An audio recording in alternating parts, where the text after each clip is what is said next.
Yo, what's good with y'all, boys, girls, they, thems, whatever you is, man? Today we are watching more of S- Scary Suspicious. No, I forgot the dude's name, but let me look. Yeah, Scary Interesting. I was really close today. And the worst place on earth to be stranded. Let's see exactly what that is. I mean, he fucking told us. Tech. So let's This see, is man. Texas Tower 4. It was one of several towers like it that stood miles I like how you had to like clarify that none of this is AI. Oh, dystopian off the world, coast in dystopian the middle of world. the Atlantic. The work on it was nerve wracking, the weather was brutal, and if something went wrong, the men on board were truly stranded alone in the ocean. This is the horrifying story of Texas Tower 4, and as always, viewer discretion is advised. Yeah, turn this off, kids. Like,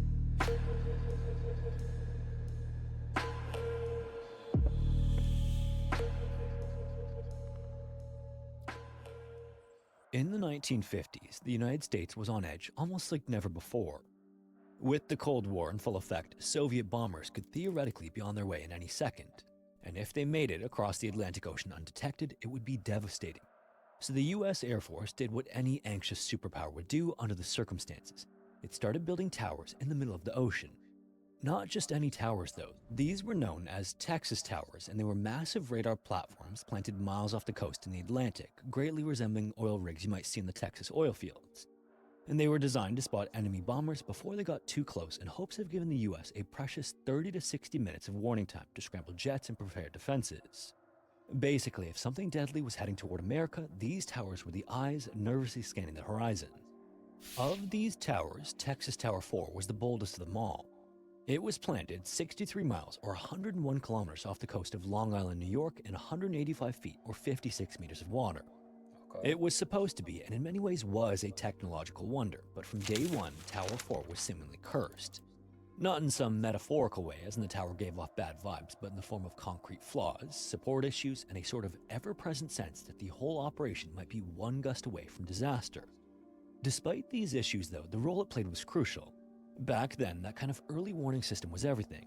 With Tower 4 in place, the radar coverage was pushed hundreds of miles out to sea, giving the US an advantage it never had before in the Cold War. Tower 4's journey from blueprint to ocean platform began in December of 1956 in South Portland, Maine. The job went to J. Rich Steelers out of New York City, paired with Morrison Knudsen from Idaho. The two large construction firms were then tasked with creating a stable enough radar tower to ride out the fury of the North Atlantic. And on paper, the plan was solid: build the tower on land, float it out, anchor it down, and plug in the radar. And in fact, Hmm. several months later, on June 28, 1957, Tower 4 was successfully floated and towed to its site, but the success of that step was relative.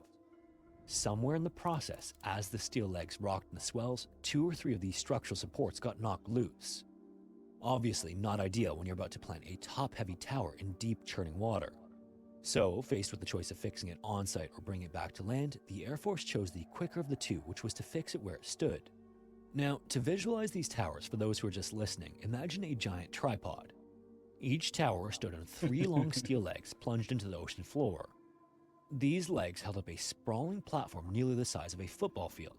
Then, on top of that, sat massive radar domes like giant weatherproof beach balls, along with the living quarters, generators, and equipment.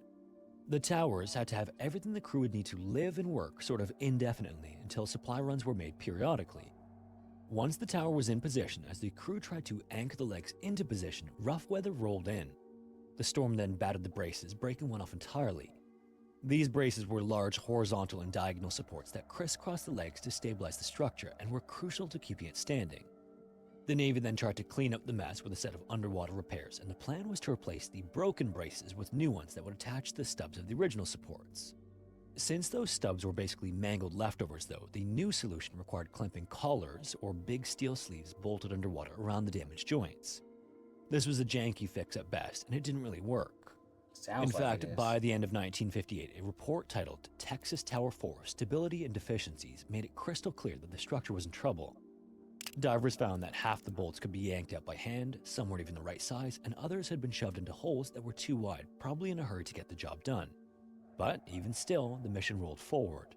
The radar domes went up in the form of three giant rubber enclosures housing sensitive electronics, and the tower was declared operational. It swayed and groaned and made the crew nervous, but in terms of expanding US surveillance, it was doing its job. Now, the Texas towers might have been engineering marvels, but life aboard them, and particularly Tower 4, was miserable. To get airmen to even volunteer for roles aboard the towers, the Air Force had to get creative. They placed an ad in the Air Force magazine that promised 30 days on an island with great fishing, I know propaganda was in full effect. 'Cause there's no fucking way. There's no fucking way. Please tell me no one actually believed this shit, man. Come on, man. excellent food, modern housing, and free movies every night of the week. They positioned the work as if it were a little offshore resort with a radar dish. And to sweeten the deal, the Air Force promised 2 weeks of leave for every 6 spent on the towers. This obviously sounded charming enough because applications flooded in, but the ads didn't mention the less palatable aspects of life aboard the towers, like the swaying or the bone-rattling vibrations from the radar domes, or the diesel generators that never stopped humming. The ads also neglected to detail a condition that became known as tower fever, which was the sense of dread that crept in after too many days of grey skies, relentless wind, and no way off. This was probably worsened by the fact that the tower structure wasn't just unstable, it was noisy. The steel legs that were plunged into the ocean amplified distant groans and booms, transmitting them upward like a massive tuning fork. The whole thing was alive with the sounds of creaking metal and the occasional all this to make sure we don't get bombed. Holy shit. unsettling rumble that reminded crew just how far from shore they really were. Even when things were calm, and they rarely were in the North Atlantic, getting to and from the tower was a logistical nightmare. Helicopter flights were dangerous enough that choppers were always sent out in pairs. One would land on the platform while the other hovered nearby, just in case the first one went into the ocean. And on bad weather days, which were common, the choppers didn't show up at all. And then there was the Donut. This was an improvised boarding system straight out of a cartoon. Holy fucking Picture yourself in a massive inner tube from an aircraft tire dangling from a crane high above the water. Oh shit, I ain't gonna lie. I don't even want to imagine that. That sounds fucking terrifying. What? Picture yourself in a massive inner tube from an aircraft tire dangling from a crane high above the waters. You'd grab on, hold tight, and hope for the best as it was lowered or even dropped down onto a violently rolling ship. As you might imagine, even seasoned sailors and airmen wanted no part of it. Despite these risks and the isolation, though, there were also genuine attempts to boost morale and keep it high. Hobby shops were cobbled together on board, pizza parties and barbecues were held, beer rations were handed out, and yes, they really were movie nights. Beer rations. Beer already tastes horrible. Rations taste even worse. And we gonna combine them bitches? Shit, I guess if you drink enough, you ain't gonna taste it no more. But the charm wore off fast when the walls were vibrating and the foghorn, the world's largest by the way, was blasting in their ears every 29 seconds on foggy days. Suffice it to say, sleep was tough to come by for those stationed on the towers. And while they were built to handle the heavy seas with design specs that claimed they could take 125 mph winds and waves in excess of 35 feet or 10.5 meters, even a fraction of those caused problems. In fact, Towers 2 and 3 were positioned in significantly shallower waters than Tower 4, automatically making them more stable, but even they weren't immune to the sickening movement of the ocean. Tower 4, however, lurched and weaved, and it didn't feel like you were standing on something solid. It felt like you were constantly riding it. This is why the airmen and civilian contractors aboard Tower 4 nicknamed it Old Shaky. To make matters worse, by the early 1960s, the Texas towers were already a bit outdated. When they were first conceived, again, the threat was Soviet bombers flying low across the Atlantic, but by 1961, those bombers were replaced by intercontinental ballistic missiles. Wow. These new threats didn't fly slow and low, they rocketed at thousands of miles per hour. Tower 4 couldn't even spot a missile until it was already too late. The same 30 to 60 minute heads up it had once promised had been whittled down to something close to 30 seconds. Despite this, though, the That's like 1,000 times less. Maybe my math is off, but that is... Boy, what? Nah, that's crazy, man. Get them out of there, man. Fix it. Replace it. You need something new. You need something better. Well, we did, but like, goddamn. military decided to keep the tower staffed because of the threat of Soviet salvage.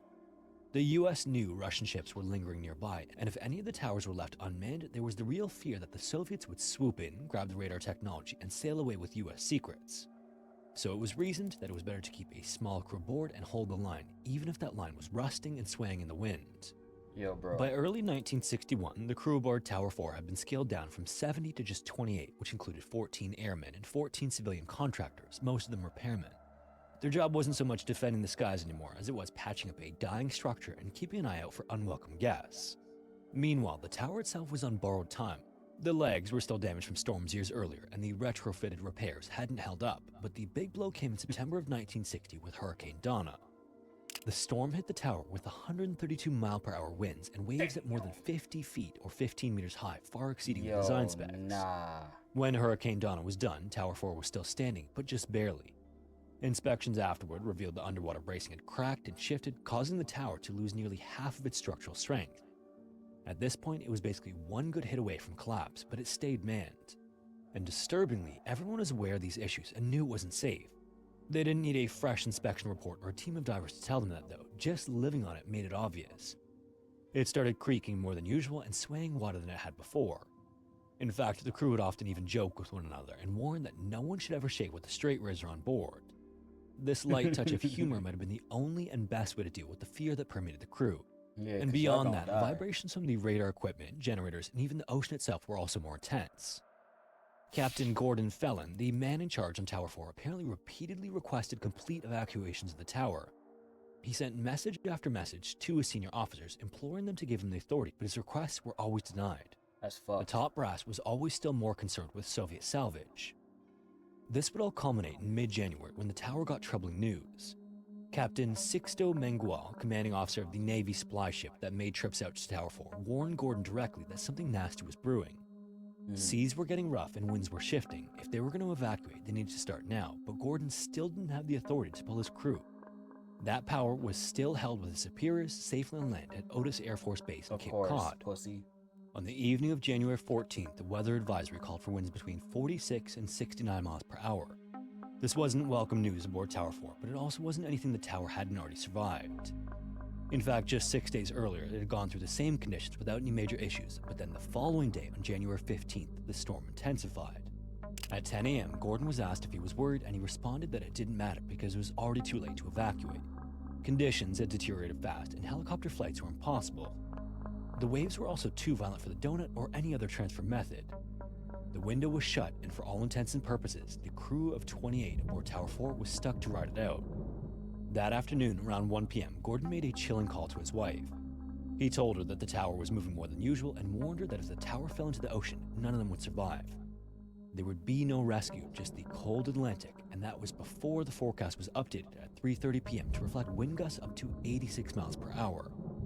30 minutes later, at 4 p.m., Gordon radioed Otis to report a loud cracking sound and a noticeable increase in the tower's sway. Finally, permission came down, and Gordon was directly authorized to order an evacuation, but he... Fucking how? Yeah, fuck, man. Niggas still be joining the military. It's such a good option. They don't give a fuck about you, my nigga. Not till it's like, all right, it's a very real, very obvious. We have to do this to cover our ass. We said evacuate. Why didn't you evacuate? Bitch, because I can't. Come on, man. This is some bullshit, man. Fuck them niggas. He and everyone aboard knew it was probably already too late. The weather had gotten even worse, and so instead of helicopters, the Navy and Coast Guard dispatched ships to the tower to initiate the evacuation. But they were still hours away, and the storm was already on top of the tower. Yeah, Gordon then called his wife again at 6 p.m., and this time he reported waves at 35 feet high and winds in excess of 98 miles per hour. The crew, meanwhile, was on deck throwing classified materials, including literal safes filled with secret documents, overboard to prevent them from falling into enemy hands should the tower be successfully evacuated. Then, at 6:45 p.m., Tower 4's final distress call crackled across the radio, reporting that the tower was breaking up. About 15 minutes later, Gordon radioed Sixto one last time and warned him to get the ship to the safety of port somewhere as quickly as he could. Sixto then reluctantly agreed, knowing that it was the right move, and wheeled the supply ship around. He then intently watched the radar blip representing Tower 4 on the screen in front of him until 7:28 p.m. when it completely vanished. The entire structure had collapsed into the Atlantic, taking all 28 men with it. Not a single man survived, and only 2 of the bodies were ever recovered. When Tower 4 finally slipped beneath the Atlantic, it left a wake of outrage, confusion, and grief that stretched from the icy waters off Long Island all the way to the halls of Congress. At Otis Air Force Base, where the tower had been monitored and managed, the response was fast, but far from comforting. A board of inquiry was convened immediately, and it didn't take long for heads to start rolling. As the investigation got underway, it was learned that his superior officers had given Gordon the authority to order an evacuation of Tower 4 in the event that he deemed one necessary in the days leading up to the collapse. It was just that no one bothered to inform Gordon of this. A colonel who was the acting commander of Wow. the Boston Air Force Dickhead. Defense Sector was then charged with involuntary manslaughter, and That 2 nigga other outta officers here. were also charged with dereliction of duty. This sounded like accountability and looked like justice, but it didn't No, it's last. By June of that same year, the charges against the commanding officer and executive officer were dropped, and in August, a court-martial board dismissed all charges against the colonel. Just like that, the legal fallout fizzled. No one was held responsible, and the message was loud and clear. Yes, mistakes were made, but apparently no one had actually made them.